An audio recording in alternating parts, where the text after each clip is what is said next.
अध्याय 10।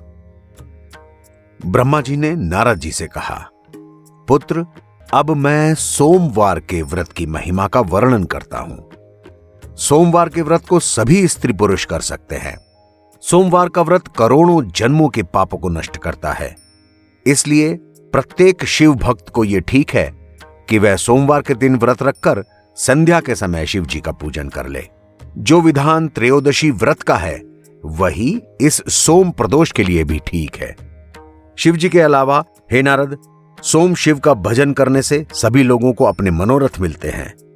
इस व्रत के द्वारा भाग्यहीन सौभाग्य, संतानहीन संतान, निर्धन अतुल संपत्ति प्राप्त करते हैं।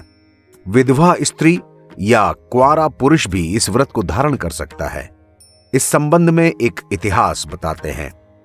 उसके द्वारा तुम ये जान सकोगे कि इस व्रत के प्रभाव से चित्रांगद मृत्यु से किस प्रकार बचा रहा और उसकी पत्नी ने किस तरह इस व्रत को करके अपने पति समेत शिवलोक में स्थान प्राप्त किया। आर्यव्रत देश में चित्रवर्मा नामक एक राजा परम प्रतापी, धर्मात्मा, दयालु, यज्ञ करने वाला और शिव जी का परम भक्त था। उसने अनेक सुंदर पुत्रों को जन्म दिया।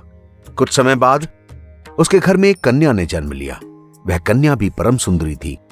जब उसने ज्योतिषों को बुलाकर उस कन्या के लक्षण पूछे, तब ज्योतिषों ने ग्रह नक्षत्रों का विचार करते हुए कहा, हे राजन, यह कन्या पार्वती के समान श्रेष्ठ, दमयंती के समान सुंदरी, सरस्वती के समान बुद्धिमान, लक्ष्मी के समान कलाओं का ज्ञान रखने वाली और अदिति के समान संतानवती होगी। इसका नाम सीमंतनी होगा। यह 8 पुत्रों को जन्म देगी और संसार में यश पाएगी। ज्योतिषियों की यह बात सुनकर राजा और रानी बहुत प्रसन्न हुए। उन्होंने ज्योतिषों को बहुत सा धन दिया, लेकिन उसी समय एक बुद्धिमान ब्राह्मण ने निर्भीकता पूर्वक कहा, हे राजन, तुम्हारी यह पुत्री 14 वर्ष की आयु में विधवा हो जाएगी। इसमें कोई संदेह नहीं है। यह बात सुनते ही राजा और रानी अत्यंत शोक में डूब गए, लेकिन फिर उन्होंने धैर्य धारण किया, ब्राह्मणों को विदा किया और स्वयं भगवान सदाशिव का ध्यान करने लगे। जब वह कन्या युवावस्था को प्राप्त हुई और उसने अपनी सहेलियों के मुख से यह सुना कि एक ब्राह्मण ने 14 वर्ष की आयु में मेरे विधवा होने की बात कही है, तो वह दुखी होकर याज्ञवल्क्य मुनि की पत्नी मैत्रेयी के पास जा पहुंची। उसने मैत्रेयी को दंडवत प्रणाम करने के बाद सारी बात बताई और प्रार्थना की, आप मुझे कोई ऐसा उपाय बताएं जिससे मेरे पति की आयु की वृद्धि हो। उस समय मैत्रेयी ने कहा, हे राजपुत्री, तुम भगवान सदाशिव और भगवती गिरजा की प्रार्थना करो। तुम सोमवार का व्रत धारण करके सोम शिव का पूजन करो।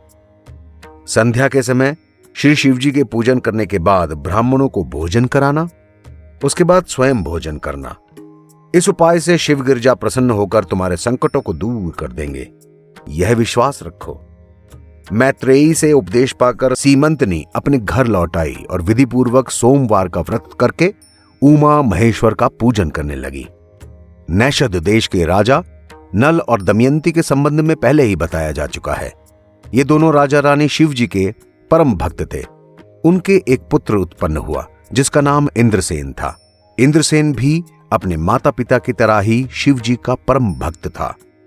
इंद्रसेन के घर चित्रांगद नाम का एक बेटा पैदा हुआ।